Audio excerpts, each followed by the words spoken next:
ସମୁଦ୍ରରେ ପାଟ୍ରୋଲିଂ ପାଇଁ speed boat ଏବେ ବିସ୍ୱପ୍ନ। ନିରସ୍ତ୍ର ପୁଲିସ ହାତରେ ତଟ ସୁରକ୍ଷା। 3 ଅଫିସରଙ୍କ ପାଖରେ 3 ପିସ୍ତଲ ଆଉ ସବୁ ଲାଠି। ୱାକିଟକି ନାହିଁ ଓ ଅଧିକାଂଶ ଦିନ ଭିଏଚ୍ଏଫ୍ ଅଚଳ।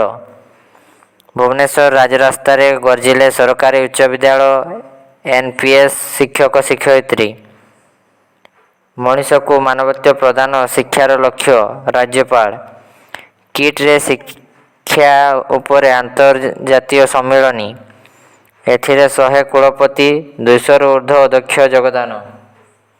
ଉଚ୍ଚ ମାଧ୍ୟମିକ ବିଦ୍ୟାଳୟ ତଥା ଯୁକ୍ତ 2 କଲେଜର ପ୍ରଥମ ବର୍ଷ ଏକାଦଶ ଶ୍ରେଣୀ ପରୀକ୍ଷା ତାରିଖ ଘୋଷଣା ହୋଇଅଛି।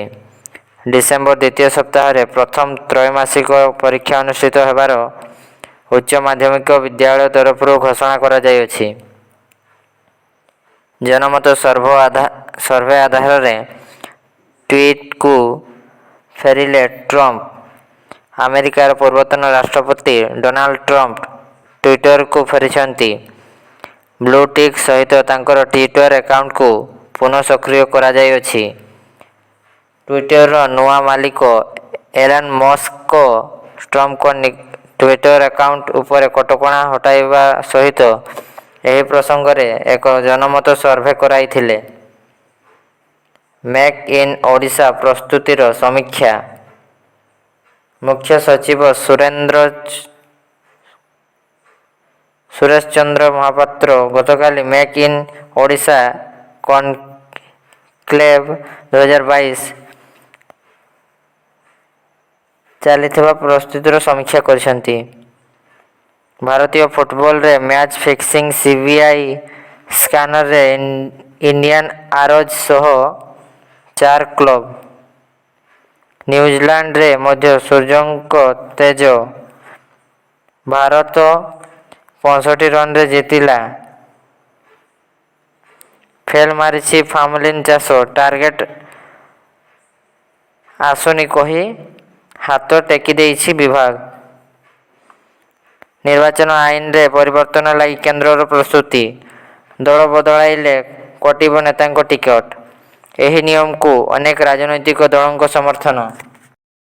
କୋଭିଡ୍ ମହାମାରୀ ପରେ ନୂଆ ଆହ୍ୱାନ।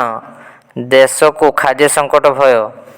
କେନ୍ଦ୍ର କହୁଛି ବଫର ଷ୍ଟକରେ ରହିଛି ପର୍ଯ୍ୟାପ୍ତ ଖାଦ୍ୟଶସ୍ୟ। ଡରାଉଛି ଶକ୍ତି ଅଭାବ ସମସ୍ୟା। ରୁଷ ୟୁକ୍ରେନ ଯୁଦ୍ଧ ବିଶ୍ୱ ପାଇଁ ଗମ୍ଭୀର ସଂକଟ ଆଣିଛି ଆରବିଆଇ ଗଭର୍ଣ୍ଣର। ବିଭାଗ ମଧ୍ୟରେ ସମନ୍ୱୟ ଅଭାବ ସଙ୍କଟରେ ଅଲିଭ ରିଡଲେ। କଟକଣା ସତ୍ତ୍ୱେ ଟ୍ରଲରରେ ଚାଲିଛି ମାଛଧରା। ପ୍ରଭାବିତ ହୋଇପାରେ କଇଁଛଙ୍କ ଗଣ ଅଣ୍ଡାଦାନ। ସମୁଦ୍ର ଭିତରେ କୋଷ୍ଟଗାର୍ଡଙ୍କ ଦେଖା ମିଳୁନି। 100 ଟ୍ରଲରଙ୍କୁ ଗୋଟିଏ ଧରୁଛି ବନ ବିଭାଗ। ମୟୂରଭଞ୍ଜ ମହୋତ୍ସବ ଆରମ୍ଭ। ଶୋଭାଯାତ୍ରାରେ ଦୁଲୁକିଲା ବାରିପଦା ସହର। ଜଳେଶ୍ୱର ଆମ୍ବଡିଅଠା ଛକସ୍ଥିତ ଏକ ଗହଣା ଦୋକାନରେ 6 ଲକ୍ଷର ସୁନା ଅଳଙ୍କାର ଲୁଟ୍। ଦୋକାନ ସଟର ଭାଙ୍ଗି ଲୁଟ୍ ହୋଇଥିବା ଅଭିଯୋଗ ହୋଇଅଛି। ପ୍ରଧାନମନ୍ତ୍ରୀ ଗ୍ରାମ୍ୟ ସଡ଼କ ଯୋଜନା ପାଇଲାକୁନ୍ଦାରୁ ଟାଙ୍ଗରଯୋଡ଼ା ରାସ୍ତା ସଂଯୋଗ ଦାବି। ବହଳଦା ଜାତିସଂଘ ଜଳବାୟୁ ପରିବର୍ତ୍ତନ ସମ୍ମିଳନୀରେ ଐତିହାସିକ ନିଷ୍ପତ୍ତି। ପ୍ରଭାବିତ ଗରିବ ରାଷ୍ଟ୍ରଙ୍କୁ ମିଳିବ କ୍ଷତିପୂରଣ। ପ୍ରତିଷ୍ଠା ହେବ ଲସ୍ ଆଣ୍ଡ ଡ୍ୟାମେଜ ଫଣ୍ଡ। ଭରଣ କରିବେ ଧନୀ ରାଷ୍ଟ୍ରଗଣ। ଇଣ୍ଡୋନେସିଆରେ ଭୟଙ୍କର ଭୂମିକମ୍ପ। 44 ମୃତ, 300ରୁ ଅଧିକ ଆହତ। ଇଣ୍ଡୋନେସିଆର ଦ୍ୱୀପରାଜ୍ୟ ଜାଭାରେ ହୋଇଛି ଭୂମିକମ୍ପ। ରିକ୍ଟର ସ୍କେଲରେ ତୀବ୍ରତା ଥିଲା 5.6। ଯାଜପୁର କୋରେଇ ଷ୍ଟେସନରେ ଯାତ୍ରୀ ବିଶ୍ରାମଗାରକୁ ମାଡ଼ିଗଲା ମାଲବାହୀ ଟ୍ରେନ୍। ଇଞ୍ଜିନଠୁ ଅଲଗା ହୋଇ ଷ୍ଟେସନରେ ଚଢ଼ିଗଲା 8 ବଗି। ଗୋଟିଏ ପରିବାରର ଓ 2 ଜଣଙ୍କୁ ମିଶାଇ ମୋଟ 3 ମୃତ, ଏକାଧିକ ଆହତ। ସେପଟେ ମୃତକଙ୍କ ପାଇଁ 5 ଲକ୍ଷ ଓ ଆହତଙ୍କ ପାଇଁ 2 ଲକ୍ଷ ସହାୟତା ରାଶି ଘୋଷଣା କଲେ ମୁଖ୍ୟମନ୍ତ୍ରୀ ନବୀନ ପଟ୍ଟନାୟକ। ଭୁବନେଶ୍ୱର ଲୟର ପିଏମ୍ଜିରେ ଅଙ୍ଗନବାଡ଼ି କର୍ମୀଙ୍କ ଗର୍ଜନ। ସରକାରୀ ମାନ୍ୟତା, ଇପିଏଫ୍, ଇଏସ୍ଆଇ ଓ ଗ୍ରାଚ୍ୟୁଟିର ସମାନ ଭଳି ଦାବି ନେଇ ଆନ୍ଦୋଳନକୁ ଓହ୍ଲାଇଛନ୍ତି। 50,000ରୁ ଅଧିକ ଅଙ୍ଗନବାଡ଼ି କର୍ମୀ ଦାବି ପୂରଣ ନ କଲେ ଅନିର୍ଦ୍ଦିଷ୍ଟ କାଳ ପର୍ଯ୍ୟନ୍ତ ଆନ୍ଦୋଳନର ଚେତାବନୀ ଦେଇଛନ୍ତି। ଆନନ୍ଦପୁର ନିକଟ ପାଣିକୋଇଲି ରାଜାମୁଣ୍ଡା NH 20ରେ ଭୋତେଇ ନଦୀ ଉପରେ ପୋଲ ନିର୍ମାଣାଧୀନ ପୋଲ ଭୁଷୁଡ଼ିଲା। ନଦୀର ଦ୍ୱିତୀୟ ସେତୁର ଶ୍ରମିକମାନେ କାମ କରୁଥିବା ବେଳେ ଭୁଷୁଡ଼ିଲା ଦୁଇଟି ବିମ୍। 3 ଶ୍ରମିକ ଗୁରୁତର। ବାରିପଦା ଷ୍ଟାଡିୟମ ଛକ ନିକଟରେ ଏକ ଘରୋଇ ବସ୍ରେ ଟାଉନ ଥାନା ପୁଲିସର ଚଢ଼ଉ।